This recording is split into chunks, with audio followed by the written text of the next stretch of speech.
નમસ્તે વિદ્યાર્થી મિત્રો, અગાઉના પ્રકરણ 2ના લેક્ચરમાં આપણે ખૂબ મોટા અંતરના માપન માટે દ્રષ્ટિ સ્થાનભેદની રીતને સમજ્યા. પણ તમને ખ્યાલ છે કે ભૌતિક વિજ્ઞાન બે દિશામાં વિસ્તરેલું છે. ખૂબ મોટા અંતર અને બીજું ખૂબ જ સૂક્ષ્મ અંતર. તો આજે આપણે ખૂબ જ સૂક્ષ્મ અંતરના માપન માટેનો અંદાજ આપણે કઈ રીતે મેળવી શકાય તે આપણે સમજીએ. તો સૌપ્રથમ ખૂબ જ સૂક્ષ્મ અંતર કોનું હોય? તો તમને ખ્યાલ છે કે કોઈ પણ અણુ કે પરમાણુ જે છે તે ખૂબ જ સૂક્ષ્મ પરિમાણ ધરાવે છે. તો આવા અણુ કે પરમાણુનું પરિમાણનું આપણે માપન કરવું હોય તો આપણને આ રીત કામ આવે છે. તો આવી રીતને દાખલા તરીકે અણુનું પરિમાણ કે છે તો લગભગ 10⁻8 મીટરથી 10⁻10 મીટરના ક્રમમાં હોય છે. હવે આટલા સૂક્ષ્મ અંતર માપન માટે આપણને આપણી પાસે ઘરે રહેલ અથવા તમારા કંપાસ બોક્સમાં રહેલ માપપટ્ટી કામ આવતી નથી. કારણ કે માપપટ્ટી જે છે એના વડે ઓછામાં ઓછું માપી શકાતું અંતર કે જેને લઘુત્તમ માપ શક્તિ કહેવાય તે 0.1 સેન્ટીમીટર છે, એટલે કે 10⁻³ મીટર કહેવાય. એટલે કે માપપટ્ટી વડે આપણે 10⁻³ મીટર સુધીનું નાનામાં નાનું અંતર માપી શકીએ છીએ. એનાથી નાનું અંતર માપી શકતા નથી. એનાથી નાનું અંતર માપવા માટે આપણી પાસે પ્રયોગશાળામાં વર્નિયર કેલિપર્સ નામનું સાધન હોય છે. આ જે વર્નિયર કેલિપર્સ આપ જે જોઈ રહ્યા છો, આ વર્નિયર કેલિપર્સની અંદર બે માપક્રમ હોય છે, એક મુખ્ય માપક્રમ અને બીજો વર્નિયર માપક્રમ. જે ના વડે આપણે વર્નિયર કેલિપર્સ વડે 0.01 સેન્ટીમીટર એટલે કે 10⁻4 મીટર સુધીની વસ્તુના એટલે કે પરિમાણને આપણે માપી શકીએ છીએ. દાખલા તરીકે આ આપણે બોલ છે તેની સાઇઝ માપવી છે તો પણ માપી શકશું. પછી નાની ધારો કે આ બોલપેન છે તેની આપણે વ્યાસ માપી શકશું. આ બધું આપણે વર્નિયર કેલિપર્સ વડે કરી શકીશું. પરંતુ તેની પણ એક લિમિટ છે 10⁻4 મીટર સુધી. હવે તેનાથી નાનું અંતર આપણે આપણી પ્રયોગશાળામાં રહેલા માઇક્રોમીટર સ્ક્રૂ નામના સાધન વડે માપી શકીએ છીએ. જે હું તમને બતાવું છું, માઇક્રોમીટર સ્ક્રૂ છે. આના વડે આપણે એનાથી નાના અંતરને પણ માપી શકીએ. પણ આ સાધનની પણ એક મર્યાદા છે કે જેના વડે આપણે 0.001 સેન્ટીમીટર એટલે કે 10⁻5 મીટર ક્રમના કોઈ પણ વસ્તુનું આપણે માપન કરી શકીએ છીએ. હવે આ બધા માપન પછી તે વર્નિયર કેલિપર્સ હોય કે માઇક્રોમીટર સ્ક્રૂ એની ચોક્કસ મર્યાદાઓ હોય છે. હવે આવી બધી મર્યાદાઓને આપણે દૂર કરવા માટે આપણે હજી નાના સૂક્ષ્મ અંતરને માપન કરવા માટે આપણે દ્રશ્ય પ્રકાશનો ઉપયોગ કરીને ઓપ્ટિકલ માઇક્રોસ્કોપ બનાવ્યું છે કે જેમાં દ્રશ્ય પ્રકાશ, તમને ખ્યાલ છે કે પ્રકાશ છે તરંગ પ્રકૃતિ ધરાવે છે. એટલે તરંગ પ્રકૃતિ ધરાવે છે એટલે કે એની જે તરંગ લંબાઈ છે તે 4000 એંગસ્ટ્રોમથી કરી અને 7000 એંગસ્ટ્રોમ સુધીની હોય છે. અને આપણે જાણીએ છીએ કે 1 એંગસ્ટ્રોમ બરાબર 10⁻10 મીટર હોય છે. મિત્રો યાદ રાખજો, એંગસ્ટ્રોમ જે છે એના ઉપર આપણે એક્ઝેક્ટલી ઉપર ટપકું કરીએ છીએ, મીંડું કરીએ છીએ. તો તરંગ પ્રકૃતિ જે છે એના કારણે એની લિમિટેશન આવી જાય છે કે આ સાધન વડે પણ આપણે ચોક્કસ પ્રકારનું તેનું વિભેદન એટલે કે આપણે અમુક મર્યાદા સુધી જ તેને છૂટા કે અલગ તારવી શકવાની તેની ક્ષમતાના કારણે આપણે 10⁻7 મીટરથી 10⁻8 મીટર સુધીનું અંતર ઓપ્ટિકલ માઇક્રોસ્કોપ વડે માપી શકીએ છીએ. પણ આનાથી નાનું અંતર હોય તો ઓપ્ટિકલ માઇક્રોસ્કોપની પણ એક લિમિટ આવી જાય છે. જેને તમને હું કહું, દાખલા તરીકે તમે કોઈ હાથ ઉપર બે નાના ટપકા કરો છો અમુક અંતરે 5 સેન્ટીમીટર 10 કે 15 કે ગમે XYZ અંતરે, અને એ નાના ટપકાને પછી તમે શું કરો છો, દૂર નજીક રાખીને દૂરથી આમ જોતા જાઓ છો. તો તમે જુઓ છો અથવા તમે કોઈ દૂરની બેઠેલ વ્યક્તિને તમે ટપકા બતાવો છો તો તે ટપકા તમને નજીકથી દૂર જતાં ક્યારેક એવું લાગશે અમુક અંતરે કે બે ટપકાને બદલે તમને એક જ ટપકા દેખાય છે. તો તે જ્યારે એ દેખાય છે તો તેની વિભેદનની લિમિટ ત્યાં પૂરી થઈ જાય છે ત્યાર પછી તેના કરતાં પછી વધુ અંતરે જશો તો તમને વસ્તુ સ્પષ્ટ દેખાશે નહીં, બેના બદલે એક જ. એટલે દરેક સાધન એક લિમિટ હોય છે. તેમ ઓપ્ટિકલ માઇક્રોસ્કોપની લિમિટ આપણે 10⁻⁷ મીટરથી કરીને 10⁻8 મીટર ક્રમની હોય છે. તમને ખ્યાલ છે કે 4000 થી 7000 એંગસ્ટ્રોમ એની તરંગ લંબાઈ છે. 4000 એટલે જાંબલી કલર છે અને 7000 એટલે લગભગ રેડ કલર છે, જાનીવાળી કિનારા પ્રમાણે. હવે આની મર્યાદા દૂર કરવા માટે આપણે ઇલેક્ટ્રોન માઇક્રોસ્કોપ બનાવ્યું છે. હવે ઇલેક્ટ્રોન માઇક્રોસ્કોપ જેમાં આપણે પ્રકાશ, દ્રશ્ય પ્રકાશ છે તેના બદલે ઇલેક્ટ્રોન બીમનો ઉપયોગ કરીએ છીએ. ઇલેક્ટ્રોન બીમનો એટલે કે ઇલેક્ટ્રોન કિરણાવલીનો ઉપયોગ કરી વિદ્યુત અને ચુંબકીય ક્ષેત્રોનો ઉપયોગ કરીએ છીએ. અને આપણે એ પણ જાણીએ છીએ કે ઇલેક્ટ્રોન જે છે તરંગ પ્રકૃતિ ધરાવે છે. હવે ઇલેક્ટ્રોનની તરંગ લંબાઈ પણ આપણે જાણીએ છીએ લગભગ 0.6 એંગસ્ટ્રોમની આસપાસ, એટલે કે 1 એંગસ્ટ્રોમ કરતાં પણ નાની છે. એટલે કે તેની પણ એક પ્રકારની વિભેદનની સીમા નિશ્ચિત થઈ જાય છે. એટલે આપણે 0.6 એંગસ્ટ્રોમ વિભેદનવાળા ઇલેક્ટ્રોન માઇક્રોસ્કોપ બનાવી શક્યા છીએ. એટલે ત્યાં સુધીનું લઘુ અંતર પણ આપણે લગભગ માપી શકીએ છીએ ઇલેક્ટ્રોન માઇક્રોસ્કોપ વડે.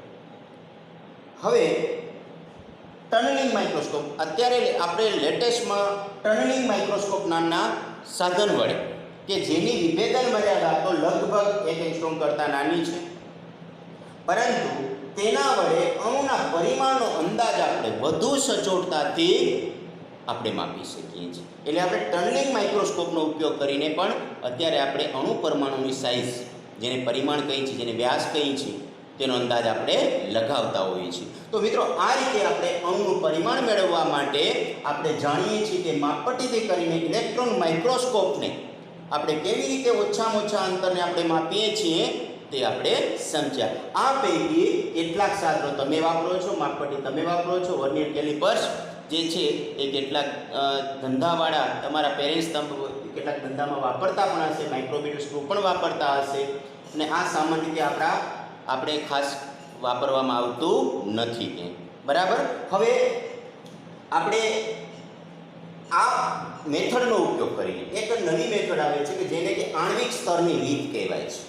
જો કે તમારી બુકની અંદર આપણે આણ્વિક સ્તર શબ્દ લખ્યો નથી, પણ આ જે હવે આપણે મેથડ સમજવા માંગીએ છીએ કે જેને ઓલિક એસિડના અણુના પરિમાણનો અંદાજ લગાવવાનો જે આપણે મેથડ કરીએ છીએ તેને આણ્વિક સ્તરની રીત જ કહેવાય છે. તો તે આપણે આણ્વિક સ્તરની રીતને સમજવા પ્રયત્ન કરીએ. ચલો, ઓલિક એસિડનો જે અણુ છે, ઓલિક એસિડનો ધારો કે આપણે અણુ લીધો કે ચલો આટલો અણુ છે. હવે જે આટલો અણુ છે તો તેનું પરિમાણ કેટલું? તો મેં ઉપર તો લખ્યું છે કે 10⁻⁹ મીટરના ક્રમ. હવે આટલું પરિમાણ ધરાવતું અણુને આપણે કઈ રીતે મેઝર કરવું? ખૂબ જ સૂક્ષ્મ અંતર છે.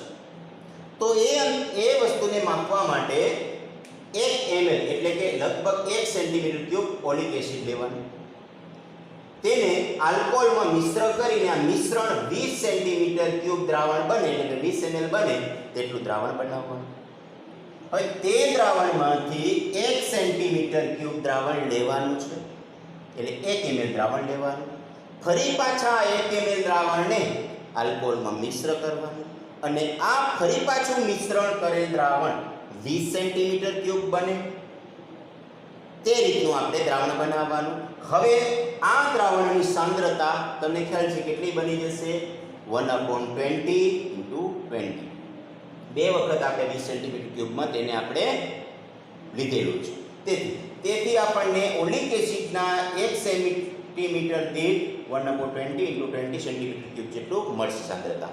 હવે આ જ વસ્તુ જે આપણી પાસે અહીંયા તૈયાર થયું છે તે ઓલિક એસિડનો અણુ માંથી આપણે કેટલાક બૂંદ લેવાના અને આવા બૂંદને હવે આપણે આ બૂંદ છે ઓલિક એસિડ દ્રાવણનું બૂંદ છે.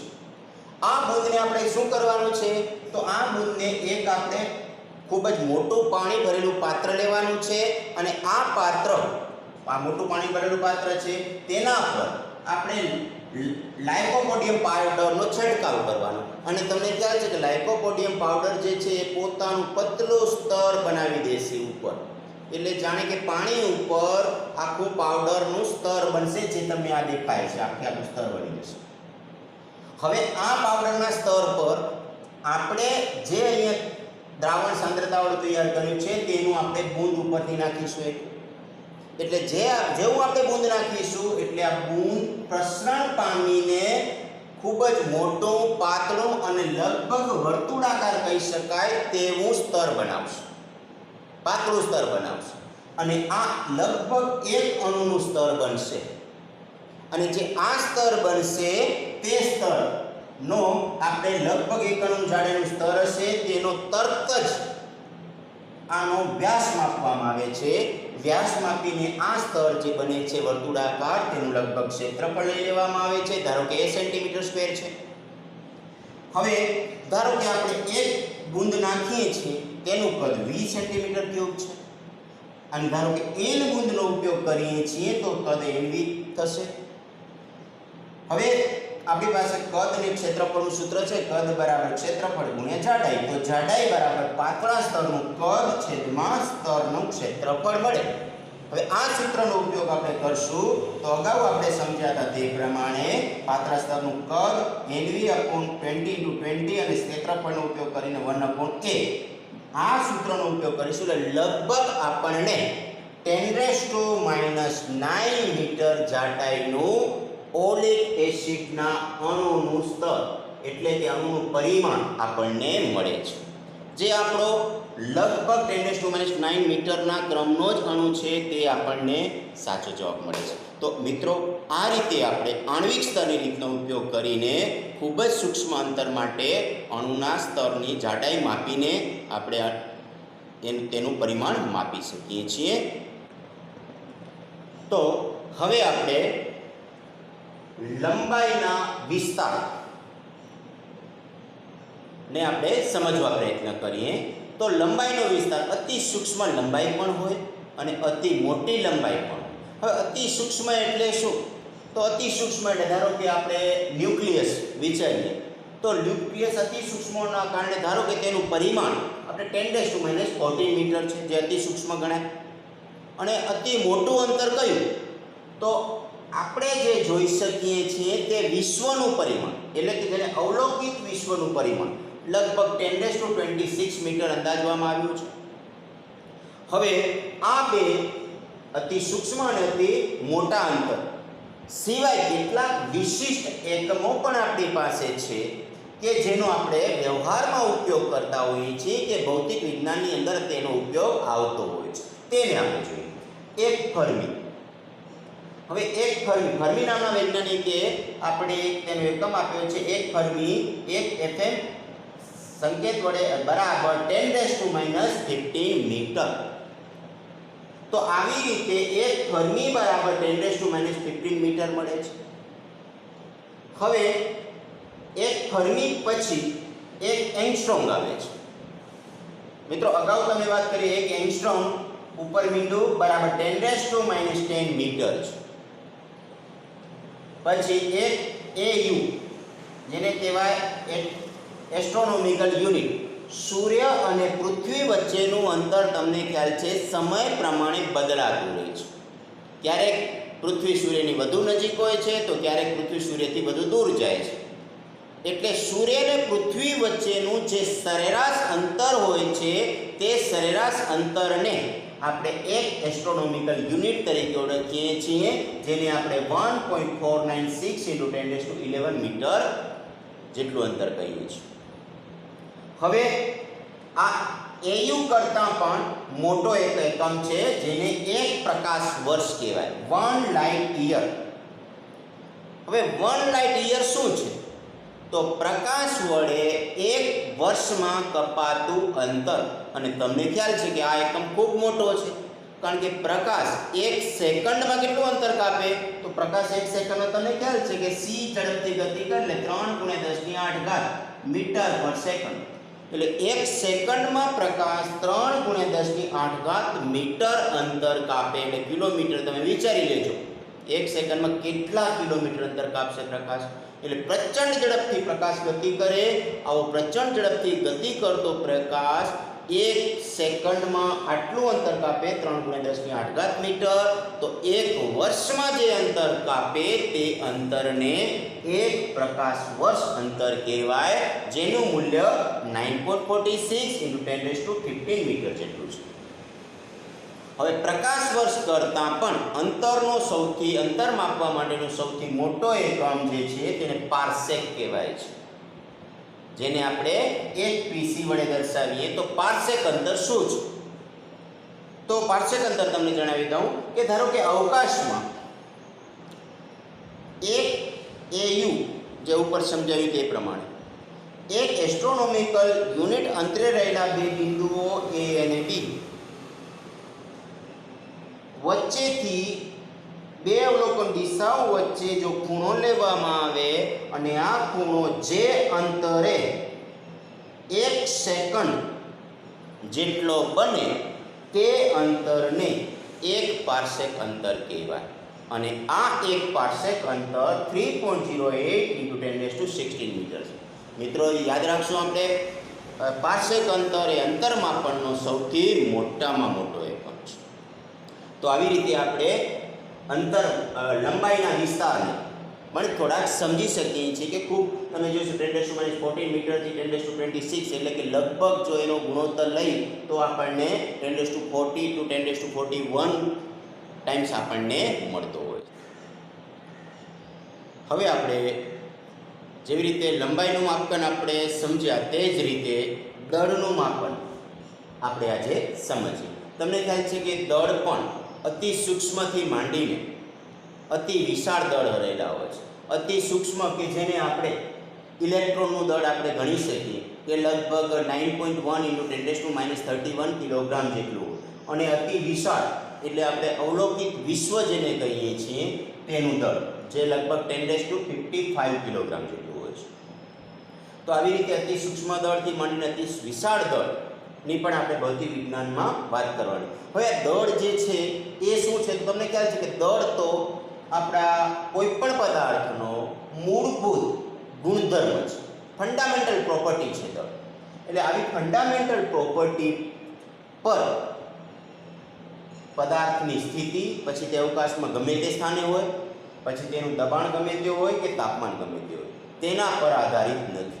એટલે કે દળ આ વસ્તુ પર આધારિત નથી. તો આ દળ જે છે તેને આપણે પ્રમાણિત કરવા માટે આંતરરાષ્ટ્રીય તોલમાપ સંસ્થા જેને BIPM તરીકે ટૂંકમાં ઓળખીએ છીએ તે આપણે સમગ્ર વિશ્વમાં આંતરરાષ્ટ્રીય તોલમાપ સંસ્થા તેનું દળ અંગેનું ટોટલી સંચાલન કરે છે.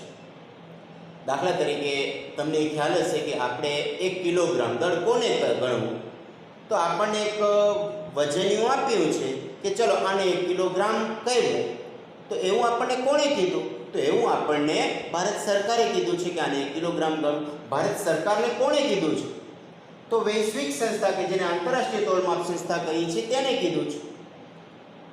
હવે આ આંતરરાષ્ટ્રીય તોલમાપ સંસ્થાએ 1 કિલોગ્રામની પ્રતિકૃતિ બનાવી છે કે નમૂનો બનાવ્યો છે કે ચલો આ નમૂનો છે તેને 1 કિલોગ્રામ કહેવાય. દાખલા તરીકે હું અહીં તમને એક નમૂનો આપું છું. દાખલા તરીકે આ દળ જે છે તે આંતરરાષ્ટ્રીય તોલમાપ સંસ્થાએ બનાવ્યું છે કે 1 કિલોગ્રામ છે. તો તેની 1 કિલોગ્રામની એક ચોક્કસ પ્રતિકૃતિ બનાવી જે ચોક્કસ મટીરિયલમાંથી બને છે અને જુદા જુદા દેશોને આ પ્રતિકૃતિ આપેલી છે જે જુદા જુદા દેશોની પ્રયોગશાળામાં રહેલી હોય છે. હવે આવી જ પ્રતિકૃતિ ભારતમાં નવી દિલ્હી ખાતે આવેલ રાષ્ટ્રીય ભૌતિક વિજ્ઞાન પ્રયોગશાળામાં રહેલી છે કે જેને આપણે ટૂંકમાં NPL તરીકે ઓળખીએ છીએ. એટલે આવી પ્રતિકૃતિ વડે આપણે 1 કિલોગ્રામની જે આપણી પ્રતિકૃતિ છે તેને સાચવી રાખીએ છીએ, તેની જાળવણીનું કામ પણ કરીએ છીએ અને તે કામ આપણું NPL લેબોરેટરી નવી દિલ્હી ખાતે થાય છે. તેની સાથે સરખામણી કરીને આપણા ઘરમાં પછી તે ગમે તે જગ્યાએ રહેલા હોય, પછી તે ભલે પ્રોવિઝન સ્ટોરમાં રહેલી સામાન્ય તુલામાં વપરાતું દળ હોય કે કોઈ પણ જગ્યાએ દળ હોય, તે દળની સરખામણી NPL લેબોરેટરી સાથે કરવામાં આવે છે. અને તમને ખ્યાલ હશે કે ઘણી વખત 1 વર્ષ 2 વર્ષ કે 5 વર્ષના સમયાંતરે એ લેબોરેટરીવાળા સામાન્ય તુલાઓના દળની એટલે કે જે હોય છે દળ આપણું 1 કિલોગ્રામનું તેને પ્રમાણિત કરવા માટે આવતા હોય છે. તો તે ભારતમાં NPL તેનું સંચાલન કરે છે અને જાળવણીનું કામ પણ કરે છે. અને પ્રતિકૃતિનું દળ ખાસ નથી બદલાતું તેવા મટીરિયલમાંથી બનાવવામાં આવે છે. હવે આ તો પ્રમાણમાં 1 કિલોગ્રામ એટલે કે મોટા દળની વાત થઈ પ્રમાણમાં. પરંતુ અતિ સૂક્ષ્મ દળનું માપન કરવું હોય તો દાખલા તરીકે અણુ છે, પરમાણુ. હવે અણુ, પરમાણુ જેવા અતિ સૂક્ષ્મ દળ ધરાવતા દળનું માપન કરવા માટે કિલોગ્રામ એકમ ખૂબ મોટો પડે, તમે સમજી શકો છો. તો આવા ખૂબ મોટા પડતા એકમનો આપણે વ્યવહારિક ઉપયોગ નહીં કરી શકીએ. એવા કિસ્સામાં યુનિફાઈડ એટોમિક માસ યુનિટ નામનો દળનો નાનો એકમ વ્યાખ્યાયિત કરવામાં આવે છે. જે એકમ આપણે કઈ રીતે વ્યાખ્યાયિત કરી તો 6C12 કાર્બન પરમાણુ, કે જેની અંદર તમને ખ્યાલ છે કે ઇલેક્ટ્રોન સહિત બધા આવી જાય, એ પરમાણુના દળનો 12મો ભાગ જે લગભગ 1.66 × 10⁻27 કિલોગ્રામ થાય છે, તે દળના સૂક્ષ્મ એકમને 1U સંકેત વડે દર્શાવાય છે. અને આ 1U ની આપણને વ્યાખ્યા મળી, જે આપણે અતિ સૂક્ષ્મ દળ સાથે જ્યારે કામ લઈએ છીએ ત્યારે ઉપયોગ કરીએ છીએ. તો આવી રીતે અતિ સૂક્ષ્મ દળની વસ્તુ મળી આપણને. હવે આપણી આસપાસ મળતા કોઈ પણ પ્રોવિઝન સ્ટોરમાં દળ જે માપીએ છીએ તે સામાન્ય તુલા વડે મપાય છે. અને મોટા દળ જેને આપણે ગ્રહ, તારા, કોઈ પણ કે ઉપગ્રહો વગેરેનું દળ જે આપણે માપીએ છીએ, બરાબર, તે માપવા માટે તમને ખ્યાલ છે આવા સામાન્ય તુલા કાંઈ કામ નહીં આવે. તો તેના માટે ન્યૂટનનો ગુરુત્વાકર્ષણનો નિયમ આપણને છે, તેના વડે આપણે આવા ખૂબ જ મોટા દળ માપી શકીએ છીએ. બાકી આ પ્રશ્ન ઘણાને થતો હશે કે ચલો પૃથ્વીનું દળ જે કેવન્ડિસે માપ્યું તમે જાણો છો, જે પછીના પ્રકરણમાં આપણે ભણવાના પણ છીએ, કઈ રીતે માપ્યું હશે? તો કોઈ પૃથ્વીને કોઈ પલડામાં તો કે સામાન્ય તુલામાં તો રાખી નહીં શકાય, તો કઈ રીતે માપ્યું હશે? તો એની ઇનડાયરેક્ટ મેથડ જે આપણે છે તે આપણે માપી શકીએ છીએ, જે આપણે તો ન્યૂટનના ગુરુત્વાકર્ષણના નિયમ પરથી આપણને મળે. એટલે ન્યૂટને જે આપણને નિયમો આપ્યા છે તે ભૂલોક એટલે જમીન પરના અને અવકાશી પદાર્થો માટે પણ લાગુ પડે છે, એટલે આપણે ન્યૂટનને મહાન કરતા હોઈએ છીએ. હવે અણુ અને પરમાણુ દળ જે ખૂબ સૂક્ષ્મ હોય છે તેને માસ સ્પેક્ટ્રોગ્રાફી મદદથી આપણે માપી શકીએ છીએ. એટલે સૂક્ષ્મ અંતર માપવા માટે માસ સ્પેક્ટ્રોગ્રાફ વપરાય છે, કે જેમાં વિદ્યુત ક્ષેત્ર અને ચુંબકીય ક્ષેત્રમાં વીજભારિત કણ હોય જે ગતિ કરાવવામાં આવે. એ ગતિ કરવામાં આવે ત્યારે તેનો ગતિપથ છે એ ગતિપથ વર્તુળાકાર બને, અને વર્તુળાકાર ગતિમાર્ગની ત્રિજ્યા તેના દળના સમપ્રમાણમાં હોય છે. તે કન્સેપ્ટનો ઉપયોગ કરીને, એટલે વર્તુળાકાર ગતિપથની ત્રિજ્યા r ચલે છે m, તેનો ઉપયોગ કરીને કોઈ પણ નાનો જે આપણી વીજભારિત કણ છે તેનું આપણે દળ પણ માપી શકાય. તો આવી રીતે આપણે મોટા દળ કે નાના દળને માપવા માટે ભારતમાં કે વૈશ્વિક જગ્યાએ પ્રમાણભૂત તુલાઓ કે પ્રમાણભૂત એકમ આપણે ઉપયોગ કરતા હોઈએ છીએ.